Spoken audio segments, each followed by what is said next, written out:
Bonjour à tous, bonjour la chorale à domicile. Comment ça va? Comment allez-vous? Eh ben écoutez, voici une vidéo sur le souffle. Vous avez été plusieurs à me demander une vidéo pour vous aider à respirer, à gérer mieux la respiration quand on chante. Eh ben c'est tout à fait judicieux puisque le souffle, c'est la base du chant, c'est le kérosène, c'est le gasoil, l'équivalent du gasoil pour une voiture. Vous voyez? C'est ce qui va mettre en fait, c'est ce qui va mettre en vibration les cordes vocales. Faut savoir que les cordes vocales, regardez, je vais vous faire un petit dessin. Les cordes vocales, pour vous donner une idée, vous prenez votre petit doigt et vous dessinez un V. Et bien vous avez la taille de vos cordes vocales. Vous voyez, c'est tout petit. Elles vont se mettre se coller, se décoller, etc. Tout ça grâce à un phénomène assez compliqué, mais en tout cas le souffle est le moteur et la source. Donc, qui dit souffle dit respiration. Il y a deux types de respiration. On va travailler sur ces deux pour les distinguer. Il y a la respiration qu'on appelle haute, une respiration plutôt pulmonaire qui est celle, je crois malheureusement, que l'on pratique le plus souvent. C'est-à-dire qu'on va respirer avec, si j'exagère, on va respirer avec cette espèce d'action, ces poumons qui se soulèvent et qui s'abaissent. Ça, c'est ce qu'on appelle la respiration haute ou pulmonaire. C'est une respiration, je vais vous donner un petit exercice pour l'exagérer. On peut faire le petit chien, ce que moi j'appelle le petit chien, c'est-à-dire qu'on va respirer en faisant le petit chien.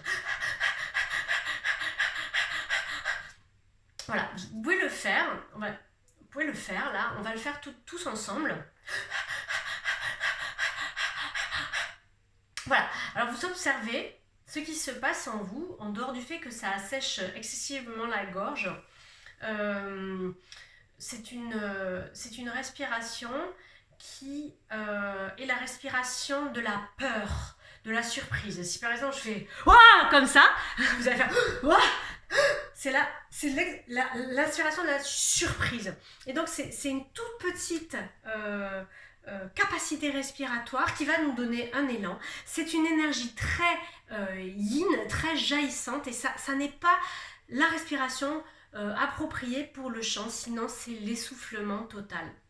Vous voyez? Donc la respiration qu'on va travailler, c'est davantage la respiration ventrale. Alors, comment pratiquer la respiration ventrale? Eh bien, en mettant ses mains sur le ventre déjà, je vais monter sur un petit tabouret que j'ai trouvé. Donc, et nous allons juste faire l'exercice de déjà poser nos mains sur le ventre. Et on va exagérer un processus qui est, quand je prends ma respiration, donc j'inspire, je vais gonfler légèrement le ventre, très doucement, très délicatement, comme nous sommes très délicats. Donc, démonstration, inspire. Et quand je souffle, quand j'expire donc, je vais rentrer légèrement le ventre. Inspire, je gonfle légèrement le ventre. Expire, je rentre légèrement le ventre. Inspire, prends de l'air. Gonfle, expire. Lorsque je dis gonfle, ça n'est pas je ne pousse pas, je fais pas ça, quoi, je vais pas je pousse. Non, je vais chercher à détendre mes muscles abdominaux. Vous voyez, moi j'ai une capacité, j'ai fait un enfant et j'ai une capacité à dégonfler mes abdominaux, à détendre mes abdos. Donc on détend. Et quand on expire, on va avoir l'impression que le nombril va toucher la colonne vertébrale. C'est une image. Voilà. Donc ça, c'est la respiration ventrale. On va le faire 3 fois tous ensemble. Bien concentré. Inspire.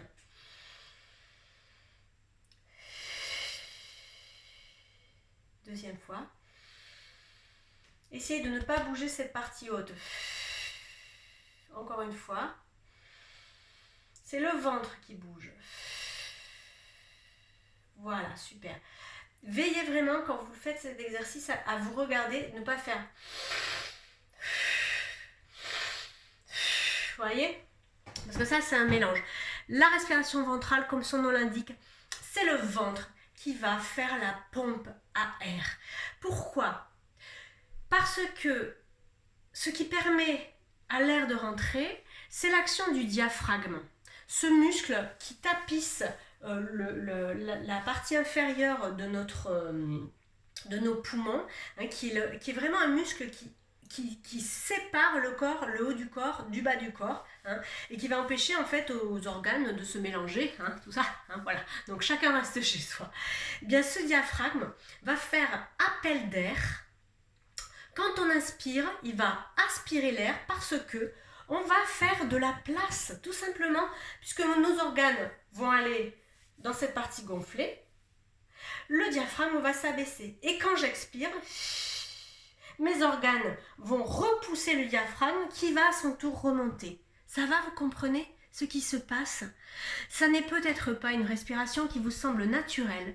Pourtant, si vous avez des enfants en bas âge, observez-les. Vous allez voir ce petit bidon qui se gonfle quand ils inspirent et qui se dégonfle quand ils expirent.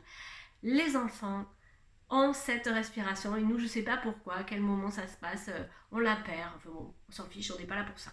Donc ça, c'est la base. Il faut absolument, pour chanter sans s'étouffer, respirer dans une respiration profonde, car c'est une respiration qui va nourrir le son et qui va nous permettre d'aller plus loin, de dépenser plus d'air. Parce que si on respire comme ça, on va passer à un exercice pratique, on va faire la clairefontaine. Tout le monde connaît la clairefontaine, je suis en bleu, voilà. Donc on va chanter l'eau. Donc on va chanter la clairefontaine en essayant de respirer avec la partie supérieure, la partie haute. On essaye? Donc comme ça. Alors on essaye, je me force à moi, je me force pour que vous sentiez des choses. À la clairefontaine, m'en allant promener, j'ai trouvé l'eau si belle que je m'y suis baignée. On refait tous ensemble? Vous faites comme moi, à nous, à vous. À la clairefontaine, m'en allant promener, j'ai trouvé l'eau si belle que je m'y suis baignée. Alors moi-même, j'ai l'impression de suffoquer. Donc c'est absolument normal si vous ressentez ça, j'ai l'impression de suffoquer et en plus que je suroxygène mon cerveau. Donc nous allons faire la même chose avec notre bidon. On fait ça. À la clairefontaine, m'en allant promener, j'ai trouvé l'eau si belle que je m'y suis baignée. Est-ce que vous sentez la différence? On va le refaire.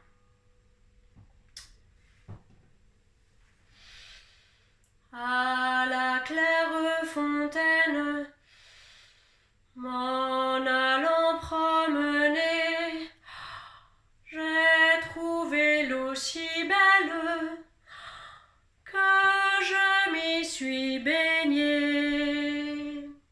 Maintenant, j'espère que vous sentez un petit peu vraiment la différence entre cette sensation de confort, d'être posé sur son souffle lorsque la respiration est ventrale. J'espère que vous sentez, c'est difficile pour moi de vous, entre guillemets, de vous guider puisque je ne vous vois pas, voilà. Donc, comme on est bien dans cette respiration ventrale, on va essayer d'allonger nos phrases et vous allez voir les conséquences lorsqu'on va jusqu'au bout de notre air. J'y vais. On refait. Inspire.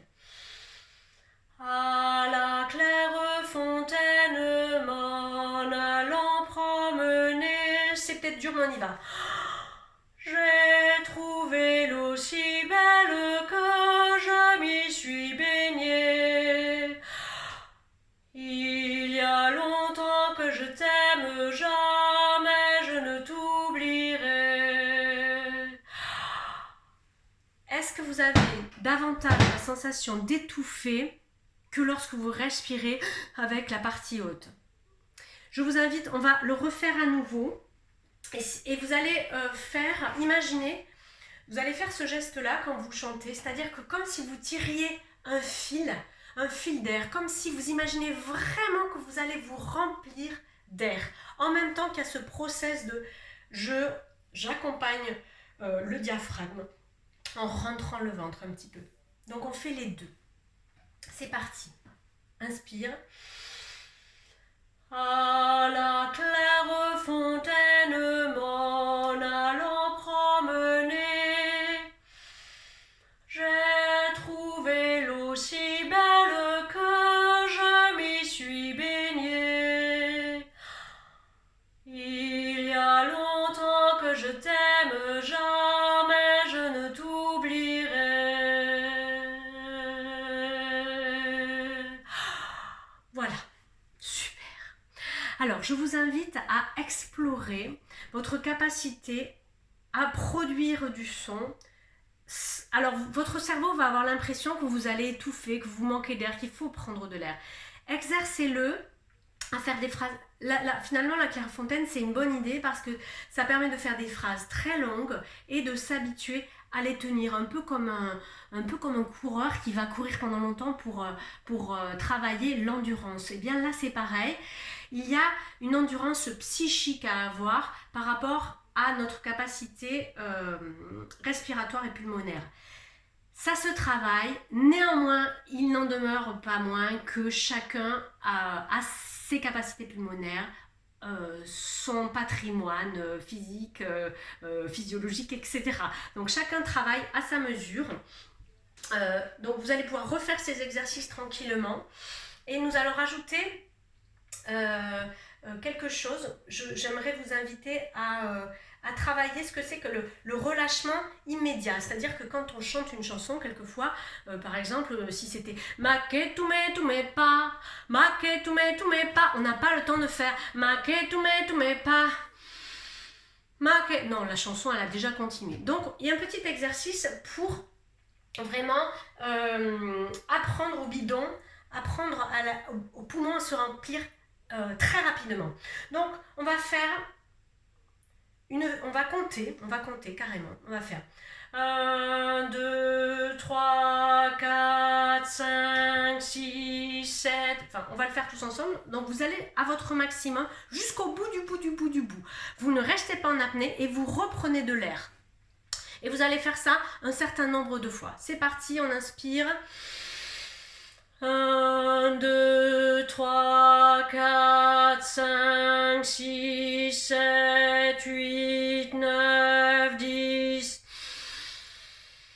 1, 2, 3, 4, 5, 6, 7, 8, 9, 10. 1, 2, 3, 4, 5, 6, 7, 8, 9, 10. 1, 2, 3, 4, 5, 6, 7, 8, 9, 10. Alors, qu'est-ce qui se passe? Déjà, j'ai été jusqu'à 10. Si vous arrêtez à 6, c'est pas grave. Si vous allez jusqu'à 12, c'est super. L'idée, c'est de nourrir le son, nourrir le chant.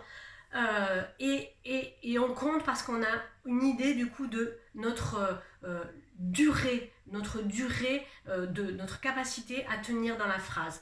Ensuite, lorsque je reprends de l'air, je vais juste relâcher le bidon et vous allez voir comment le ventre finalement se détend.